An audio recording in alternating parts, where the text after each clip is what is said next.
નમસ્કાર. સુરેન્દ્રનગર જિલ્લાના ચુડા કેજીવીબી હોસ્ટેલમાં ફૂડ પોઈઝનિંગની શંકાને પગલે 50થી વધુ વિદ્યાર્થીનીઓની તબિયત લથડતા હોસ્પિટલ ખસેડવામાં આવી છે.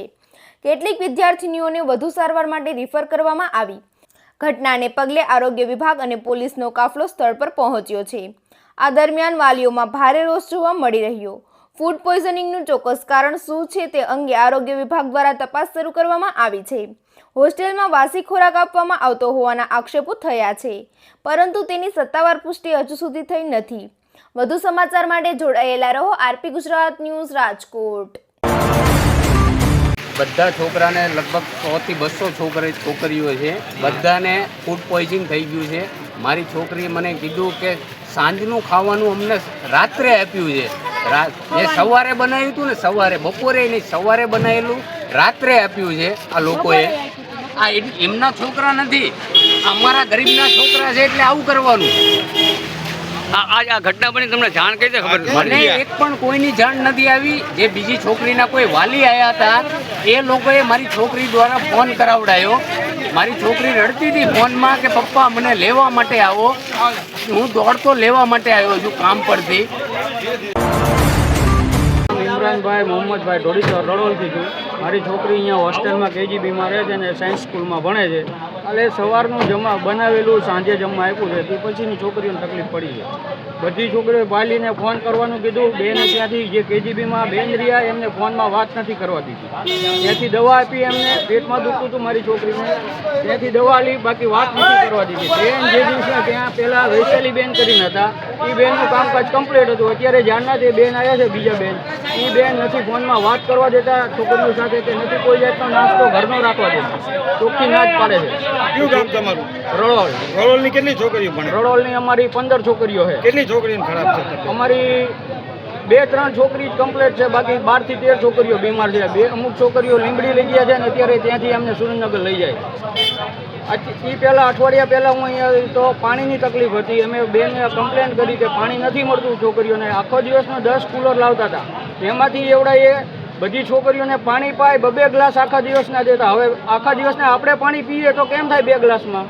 એ બેન 2 ગ્લાસ દેતા. પછી અમે અત્યારે 25 કરાયા, તે પછી 30 કુલર કર્યા. પાણીની તકલીફ સોલ્વ થઈ ગઈ હતી. તો કાલે એમને બધી છોકરીઓને વાસી જમવાનું આપ્યું, તે પછીની આ તકલીફ પડી છે. જ્યારે ઘટના બની તરત જ હું શુક્રવારે ત્યાં ઓપીડીમાં મારે બેસતો હોઉં છું. ત્યાં મને સમાચાર મળ્યા મોડલ સ્કૂલની દીકરીઓને ફૂડ પોઈઝન થવાના કારણે. પહેલાં થોડી દીકરીઓ આવ્યા, પછી તરત જ ખ્યાલ આવ્યો, એટલે બીજો લોટ આવ્યો. એટલે તરત જ પ્રાંત અધિકારી સાહેબ, કલેક્ટર સાહેબને સૂચના મળી. ત્યાં મેં પણ અધિકારીઓ સાથે વાત કરી. જે કંઈ અત્યારે તો પ્રાથમિક તો એવી છે કે દરેક દીકરીઓને અત્યારે પહેલાં બચાવવાનું પ્રયત્ન કરીએ છીએ. અને ઘણી બધી દીકરીઓને સારવારને બાટલા ચડી ગયા છે, એટલે સારું છે. લીંબડી પણ 35 જેવા દીકરીઓ ત્યાં આવ્યા, જેમાંથી 3 કે 4 દીકરીઓને સુરેન્દ્રનગર વધારે થોડીક ઉંમર હોવાના કારણે ત્યાં આપણે એમને રિફર કર્યા છે. એ ઉપરાંત અહીંયા પણ જેટલા લાગશે કે સિરિયસ જેવું છે તો જ આપણે ત્યાં એમને મોકલવાના છે. પણ તંત્ર, આરોગ્ય, આપણું લીંબડી અને ચૂડા, એટલે 2 જગ્યાએ બહુ સારી રીતે ટીમ પણ કામ કરે છે. ડૉક્ટરો, સ્ટાફ મિત્રો પણ કામ કરે છે. સામાજિક પણ બધા લોકો, સંસ્થાના કે અન્ય લોકો પણ આવી ગયા છે. આમાં જે કંઈ ઘટના હશે તપાસના અંતર્ગત પગલાં લેવાશે ને કરશે જ. જે કંઈ એજન્સી જમાડે છે, જે કરે, પણ આપણા દર્દીઓ બચી જાય એના માટે આપણે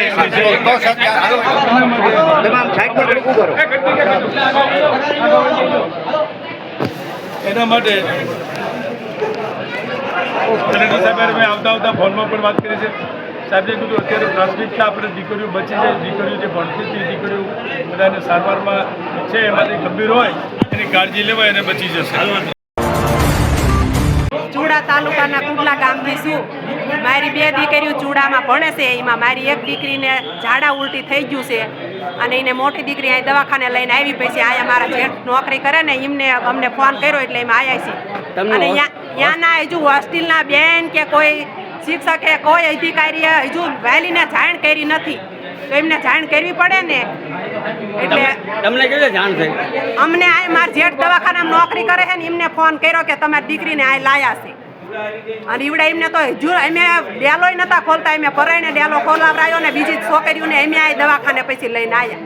ડેલો બંધ કરવાનું કારણ શું હોય શકે? આમ તમારા ઈવડા એમને એવો ડર હોય ને કે અમે ફસાઈ જઈશું, કે અમારો વાંક આવશે કે ખાવાનું શું આપે છે શું નહીં. એટલે આ સિવાય તમને પેલા દીકરીઓએ ફરિયાદ કરેલી ના ફરિયાદ કોઈ દી ના કર્યું ખાવા પીવાનું બધી રીતે સારું જ છે પણ આ અત્યારે કંઈક ઢાંકવામાં કંઈ વાંધો આવી ગયો હોય અથવા કોઈ વાયસી ખોરાક હોય મારી દીકરીને એ ફૂલ એલર્જી છે કોઈ માઇક પડી હોય તો એનો તરત એને ઉલટી થાય એટલે એવું જ કંઈક હોવું જોઈએ કાં વાયસી ખાવાનું અને કાં કંઈક એનો મેસેજ હતો નહીં દીકરીઓને બહુ અતિસાર તબિયત ખરાબ હતી તો કોઈ પણ અંદર વાલીને જવા દેતા નહોતા તો અમે પરાયણે ઉપર ચડીને બધી દીકરીઓને ઉતારી આપણે નીચે અને બસ મૂકીને આપણે તાત્કાલિક લીંબડી દાખલ કર્યા દીકરીઓ માટે ખૂબ ખૂબ આભાર.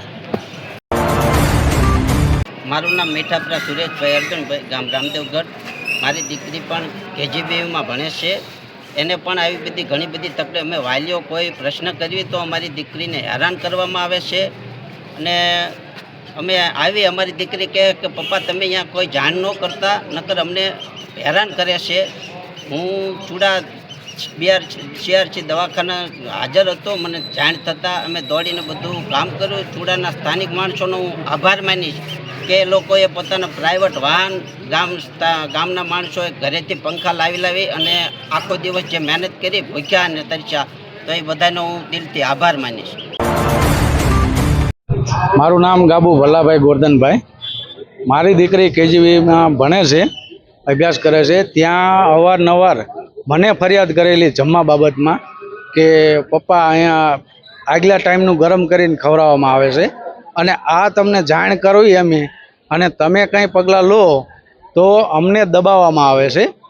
એ પણ દીકરીઓ ઉપર પ્રેશર હોય છે અને અથવા અનેકવાર દીકરીઓને પ્રેશર આપે છે અને પ્લસ સરકારનું રજૂઆતમાં દીકરી જ ના પાડતી હોય છે કે પપ્પા મારે એક માટે થઈને તમે રજૂઆત ન કરશો, દરેક બધા વાલીઓ ભેગા થઈને રજૂઆત કરો તો આનું કંઈક નિરાકરણ આવે એમ.